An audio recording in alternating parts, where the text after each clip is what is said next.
You ever meet someone who seems impossible to read? Like, they're friendly enough, they laugh at the right moments, they seem fine, but somehow you can feel there's a whole locked room inside them that no one gets to enter. That's where our story starts. This chapter follows a composite character, Aiden, 28 years old, the kind of person everyone describes with the same recycled compliments. He's strong. She's independent. They've got it all figured out. But these labels are just armor people, mistake for personality. Aiden's life looks normal on the outside. Morning coffee, headphones in, going to work, responding to texts with the same 3 emojis. They keep conversations light, drift through social environments without making waves, and avoid anything that feels like a real emotional investment. But here's the thing no one sees. Every move they make is calculated for protection. Not dramatic, not obvious, quiet, automatic. If you watched closely, you'd notice the little habits that give the truth away. Like how Aiden always sits where they can see the door, or listens more than they talk, not because they're shy, but because sharing anything personal feels like giving away a piece of themselves, or how they pull back the moment someone gets too close, not rudely, just enough to keep things safe. Aiden learned early that being unreadable is safer than being understood. They're the type who'll help you move houses, stay up with you through a breakdown, drive you to the airport at 4 a.m., but the moment you ask a question like, "How are you, really?" they'll smile and say, "I'm good, don't worry about me." Every time, like clockwork. People admire this. They say things like, "You never complain. You're so put together. You don't need anyone, do you?" And Aiden nods because it's easier than correcting them. But the truth is, no one who becomes the strong one ever chooses it willingly. Nobody wakes up and decides, "I'll be the emotionally unavailable one today." It's a story built over years, brick by brick, moment by moment, chapter by chapter. And behind Aiden's mask, something deeper is happening, a constant balancing act between appearing composed and keeping old wounds from reopening. They're not cold, they're not distant, they're not heartless. They're just tired of being the one who gets hurt. This chapter lays the foundation. Aiden's life looks steady, but internally, everything is fortified, carefully, consciously, and for reasons the world never bothered to ask about. If you really want to understand why someone keeps their guard up, you can't start with adulthood. You have to go back to the moments they barely remember but still carry in their bones. Aiden wasn't born guarded. No one is. Kids come into the world loud, honest, messy, and trusting. They cry when they need comfort. They laugh when they feel joy. They run straight into people's arms without hesitation. But something happens along the way. Something that teaches them the world isn't as safe as they hoped. For Aiden, it started quietly. They grew up in a home where emotions weren't dangerous, but they weren't welcome either. Not because anyone was cruel, just because everyone was busy surviving their own storms. Aiden learned early that expressing a need often led to silence, distraction, or a half-hearted, "We'll talk later," which never came. So they adjusted. When Aiden scraped their knee, they'd stand up before anyone noticed. When they felt overwhelmed, they'd swallow it down instead of asking for comfort. When they got good grades, they celebrated in their head, not wanting to bother anyone. Kids pick up these patterns fast, brutally fast, and Aiden's brain formed one belief that stuck like glue. If I handle things alone, everything is easier for everyone. At school, they were the independent kid. Teachers loved that. They didn't cause trouble. They didn't cling. They didn't break down. Other kids cried when they were scared. Aiden went silent. Other kids got upset. Aiden changed the subject. Other kids asked for help. Aiden told themselves they didn't need it. And the adults around them? They praised this. You're so mature. You're so strong for your age. You don't get emotional like the other kids. Compliments, rewards, validation for building emotional walls. And then came the moments that sealed the blueprint. Aiden remembers one night in particular, being maybe 9 years old, sitting in their room after hearing an argument downstairs. Not a violent one, just loud enough to make their chest tighten. They wanted to go downstairs and say, "Please stop." They wanted to cry. But instead, they sat on the edge of their bed and told themselves, "Don't feel anything. It's not your place to make things worse." That sentence became a lifelong script. It's wild how one childhood coping mechanism can shape an entire personality. Aiden didn't realize it then, but every time they swallowed their emotions, every time they stayed quiet, every time they convinced themselves they didn't need help, they were building the first pieces of the armor they'd wear well into adulthood. They didn't build a wall, they built a fortress, brick by brick, moment by moment, quietly, automatically, and nobody noticed because from the outside, Aiden looked like the easiest kid in the world. But here's the thing about childhood defenses. They don't stay in childhood. They grow up with you. They follow you into your teen years. And eventually, something happens that makes those defenses permanent, like a final seal on a door that's already halfway closed.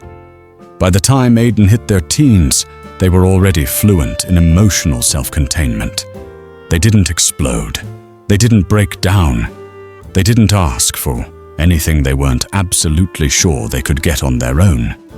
But every story has a moment, the moment where a habit becomes a lifestyle, and a lifestyle becomes a defense mechanism you can't turn off.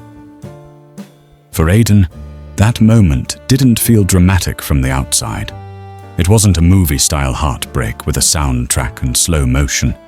It was quieter, smaller, but devastating in a way only quiet things can be. It started with trust. Aiden had one person, just one, who felt safe enough to open up to. Lena, their best friend since middle school. You know, that one friend who somehow sees through your sarcasm, catches the flicker in your eyes, and asks, "What's wrong?" before you even say a word. That was her. Aiden let her in slowly, carefully, piece by piece. Not everything, but enough that she saw glimpses of the real person under the mask. They talked late at night, telling each other secrets that felt too big for their growing hearts. For a while, Aiden thought, maybe this is what being understood feels like. And then, because life has a wicked sense of timing, a single moment flipped everything upside down. One day at school, Aiden overheard a conversation in the hallway. Lena wasn't talking badly about them. Not exactly. But she was sharing one of Aiden's quiet truths with someone else. Something Aiden had told her in confidence. Something small, but personal. A detail that wasn't meant to be anybody else's. It wasn't malicious. It wasn't cruel. But it was enough. In that instant, something old inside Aiden reactivated. That childhood script that whispered, "Don't trust people with the real you. You only get hurt." They didn't confront her. They didn't say anything. They just shut the door. Silently, gently, like someone turning off a light. And the most heartbreaking part? Lena didn't even notice the shift. Not right away. Aiden stopped sharing personal things. They went back to being the listener, the helper, the one who diffused everyone else's problems while burying their own. They laughed more loudly, talked more lightly, acted more casually. People thought they were fine. But inside, Aiden promised themselves something they would carry for years. Never give someone the power to hurt you from the inside. It wasn't just about Lena. It never is. The moment was simply the stamp on a pattern that had been growing since childhood. Aiden became the person who always kept conversations safe. The person who avoided vulnerability like it was a trap. The person who smiled at the right times, but only with half their heart. They became the version of themselves everyone grew to admire, and no one truly knew. That hallway moment seems small, like something most people would forget by the next morning. But for Aiden, it changed the entire architecture of their emotional world. It cemented a belief that would shape every relationship, every friendship, every choice in their adult life. That's how emotional walls work. They don't appear suddenly. They rise slowly, quietly, until one day you wake up and realize no one has been allowed in for years. And that's where we pick up next, inside the mind and daily patterns of someone who has perfected the art of staying guarded without ever looking guarded. Aiden didn't wake up one day and decide to live behind an emotional firewall. It just happened. Little rules they followed without knowing they were rules. Tiny habits that felt normal, harmless, even efficient. But together, they formed a blueprint of how a guarded person moves through the world. Like the way Aiden rehearsed responses in their mind before speaking. Not big things, just everyday moments. How to greet someone, how to decline an invite, how to answer when someone asked, "Are you okay?" It wasn't overthinking. It was protection disguised as preparation. Or how Aiden always offered help before anyone could ask how they were doing. It was the perfect diversion. If you're busy supporting others, no one stops to ask what's happening in your own world. There were other rules too. Rules you only notice when you've lived with them long enough. Rule 1. Never ask twice. If Aiden asked someone to hang out and the person said they were busy, Aiden never followed up later. Not because they didn't care, because they didn't want to risk feeling unwanted. Rule 2. Keep everything light. Jokes, sarcasm, small talk. They were safe, emotions were not. Rule 3. Say, "I'm good," even when you are not. That sentence became a shortcut out of vulnerability. People believed them every time. Rule 4. Don't rely on anyone, not even for small things. Need a ride? Walk. Need help with something? Figure it out alone. Need comfort? Distract yourself. Independence became their armor, but secretly, it was also their cage. And the strangest part, Aiden was good at all of this. Too good. Guarded people often are. They blend into everyday life so well, you can go years without realizing they've never truly opened up. Not once. They could sit in a room full of friends and feel like a guest in their own life. They could smile naturally enough that no one asked questions. They could listen with such empathy that people felt safe with them, without ever realizing Aiden never did the same in return. That's the quiet contradiction. Guarded people often understand others deeply, while keeping their own stories locked tight. But no wall is perfect. Even the strongest armor has cracks, tiny ones, barely visible, but enough to let a sliver of truth shine through. And that's where Aiden's story starts to shift. Because no matter how well someone hides, life has a way of sending people, moments, or feelings that push against those walls. Slowly, unexpectedly, uncomfortably. Aiden never said, "I love you," easily. Not because they didn't feel it. If anything, they felt it too deeply. That was the test. Real danger. Love wasn't a comfort for someone like Aiden. It was a risk. A place where the stakes were high, the emotions unpredictable, and the vulnerability terrifying. But here's the twist most people miss. Guarded people love harder than anyone else.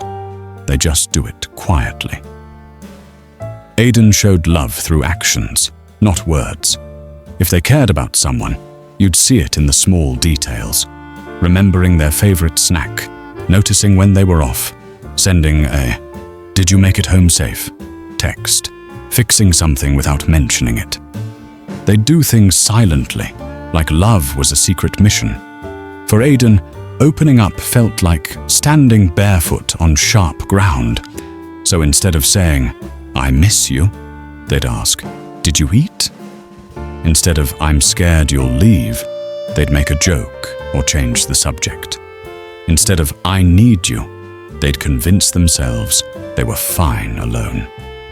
Love made them feel exposed, and exposed meant danger. So they created their own version of loving safely. Love without asking for anything back. But emotions are funny like that. They leak through cracks no matter how much you seal them.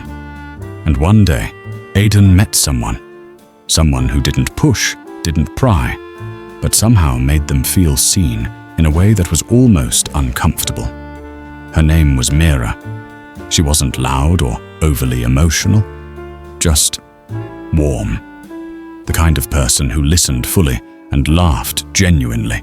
The kind of person whose presence felt like a soft place to sit down after a long day. Aiden didn't fall for her suddenly. Guarded people don't fall. They edge closer, inch by inch, watching carefully for signs of danger. But Mira had a way of noticing things Aiden thought they hid well. You always say, "I'm fine," too fast. You help everyone else, but never let anyone help you. You talk like you're used to being alone. Aiden hated how accurate she was, and how safe she felt. They found themselves opening up tiny pieces at a time. Not big confessions, just little truths, like admitting they had trouble sleeping, or that they hated asking for help, or that certain songs made them feel too much. For someone like Aiden, these were monumental admissions. But here's the thing about healing. It doesn't happen in a dramatic moment. It begins in the slightest shifts. A deeper laugh, a softer tone, a willingness to stay in the conversation a little longer instead of shutting it down. Loving someone chipped gently at Aiden's walls. But for every piece that fell away, fear rushed in. Fear of being seen, fear of not being enough, fear of being too much, fear of history repeating itself. Every time things got too real, Aiden instinctively pulled back. Not to punish Mira, but to protect themselves from a pain they hadn't felt yet, but believed was inevitable. That's the hidden story most people never see. Guarded people love intensely. But the closer love gets, the louder their fears become. And those fears eventually push them to a breaking point. A moment when the armor they've relied on for years starts to feel too heavy to carry. Healing rarely announces its arrival. It doesn't knock. It doesn't send a warning text. It just sneaks in, slow, subtle, almost annoying, until one day you realize the walls you've spent years building aren't as solid as they used to be. That's where Aiden found themselves. Not in some dramatic meltdown, not in a life-changing event. It was something much simpler. Mira asked, "You seem off today. Want to talk about it?" Aiden froze. Most people wouldn't think twice about a question like that. But for Aiden, that one sentence felt like someone gently putting a hand on a door they'd kept locked their entire life. Part of them wanted to say the usual, "I'm fine. I'm just tired. It's nothing, don't worry." Scripts they'd rehearsed since childhood, but the words didn't come out. Instead, Aiden felt this weird pressure in their chest, like something was pushing from the inside, begging to be acknowledged. They didn't spill everything, not even close, but they admitted one tiny truth. I don't really know what to do with my feelings sometimes. It wasn't poetic, it wasn't dramatic, but for Aiden, it was massive. Mira didn't react with shock or pity. She just nodded and said, "It's okay. You don't have to figure it out alone." That sentence sat with Aiden for days. You don't have to figure it out alone. No one had ever said that to them. No one had stayed long enough to even notice they needed to hear it. And that's when the cracks in the armor began to show. Not through grand confessions, but through small changes. Aiden stopped pretending they were okay every single time. They allowed themselves to text Mira first. They admitted when they were stressed. They noticed how good it felt not to hide everything. But here's the messy part. The more Aiden opened up, the more vulnerable they felt. And with vulnerability came the old fears, the ones that whispered, "What if you lose this? What if they get tired of you? What if you're too much? What if you're not enough?"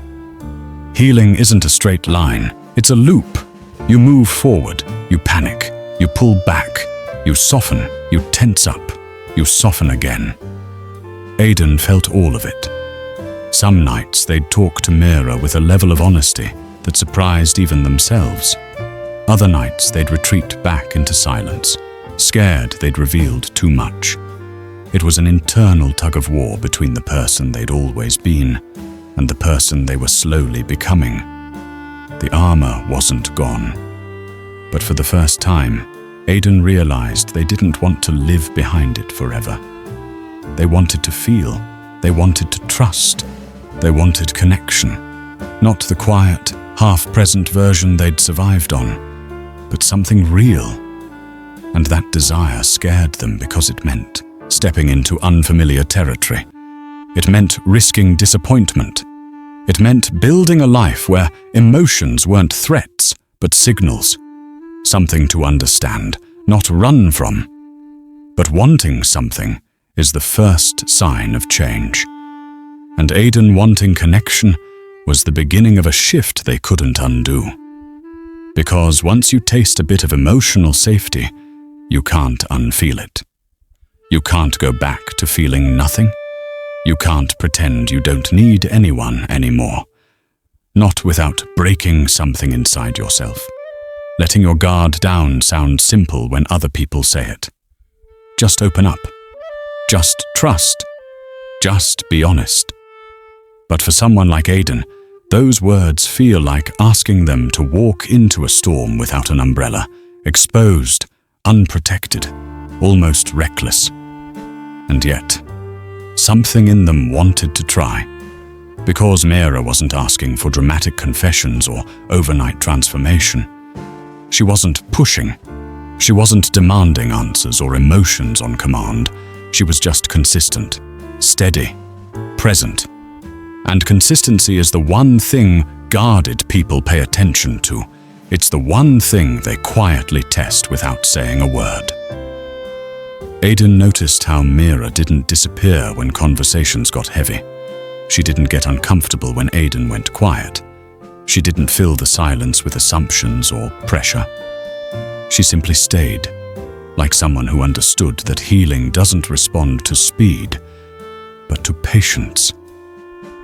Slowly, Aiden started recognizing the real truth. Letting down your guard isn't about finding someone who forces the walls open. It's about finding someone who waits at the gate without trying to kick it down. But wanting to open up didn't magically erase Aiden's fears. If anything, it made them louder. One night, after a long day, Aiden and Mira sat talking on a quiet balcony. Nothing special, just cold air, soft city lights, and that kind of late-night calm where honesty feels easier. Mira asked gently, "Why do you pull away when things get close?" Aiden's instinct responded first, a tight chest, a sudden stillness, that urge to retreat behind the familiar mask. Their mind flashed with memories of Lena, of childhood, of moments where being vulnerable ended badly. But then something shifted. Instead of hiding, Aiden whispered, "Because I'm scared. I don't know how to need someone." It wasn't eloquent. It wasn't perfect. It came out shaky and incomplete. But sometimes the truest things do. Mira didn't reach for their hand or try to fix anything. She just said, "You don't have to know. You just have to let me stay." Those words broke something open. Not in a painful way, but in a way that felt like relief. Like exhaling after holding your breath for years. That's when Aiden realized what it really takes to let down your guard. It takes safety. It takes consistency. It takes someone who understands your silence. Someone who doesn't take your distance personally. Someone who sees your walls and doesn't run, but doesn't climb over them either. Most of all, it takes giving yourself permission to stop surviving and start living. Aiden learned that opening up isn't an event. It's a series of small moments. Answering honestly when asked how you feel. Admitting when something bothers you. Letting people show up without assuming they'll leave. Those moments don't destroy the walls, but they show you where the doors could be. And for the first time, Aiden felt like maybe, just maybe, they were capable of connection that wasn't based on fear or avoidance. Maybe they could have relationships where they weren't hiding half of themselves. But growth always comes with a question mark. A quiet, lingering doubt that asks, what happens if I let go? And it still hurts. That question doesn't disappear overnight. It follows you, tests you, whispers in the back of your mind. And it's that question, the biggest, most vulnerable one, that Aiden finally faces in the next chapter. Aiden always believed their walls made them difficult, distant, maybe even unlovable. But somewhere along the journey, somewhere between the childhood silence, the teenage betrayal, and the quiet connection with Mira, they began to see it differently. Their guard wasn't built out of pride. It wasn't built out of ego. It was built out of pain they never had the tools to name. And pain, when left unattended, becomes protection. People look at someone like Aiden and think they're cold or they don't care. But the truth is almost always the opposite. Guarded people care too much. They feel things more deeply than they know how to express. They notice everything. Tone, timing, shifts in energy. Because they've spent years scanning for danger without realizing it. Their emotional armor isn't about creating distance. It's about surviving in a world that has, at one point or another, taught them that vulnerability is a liability. But healing has a way of reframing things. With Mira's patience, Aiden slowly realized something they'd never allowed themselves to believe. Their guardedness wasn't a flaw. It was evidence of endurance, evidence that they kept going, even when their heart learned caution. Evidence that they showed up for life, even when life hadn't always shown up for them. And in that acceptance came a shift, quiet but life-changing. Aiden no longer saw vulnerability as weakness. They saw it as a choice, a brave one, a conscious one, a decision to let the right people see them, not because they were unafraid, but because some connections are worth the risk. They began letting Mira in deeper, not all at once, but slowly, naturally. They started answering honestly, started speaking up when something hurt, started saying what they felt instead of burying it. Sometimes they stumbled. Sometimes the old fears flared up. Sometimes they retreated for a day or two. But they always returned. Because once you experience a relationship where your walls aren't judged, just understood, You start to believe in the possibility of being fully known. And here's the hidden story behind people who keep their guard up. The truth Aiden finally understood. They're not protecting themselves because they don't want love. They're protecting themselves because they do. They're not distant because they don't feel. They're distant because they feel intensely. They're not quiet because they have nothing to say. They're quiet because they're afraid their truth won't matter. And the moment someone shows them patience, consistency, and genuine presence, their walls don't crumble. They soften. Aiden didn't turn into an open book overnight. They didn't suddenly become someone who cried easily or shared everything. But they became something more important. Someone who was willing to let themselves be known. And that's the real strength. Not the armor. Not the independence. Not the perfection. The strength is in allowing yourself to be human again after spending years pretending you didn't need anyone.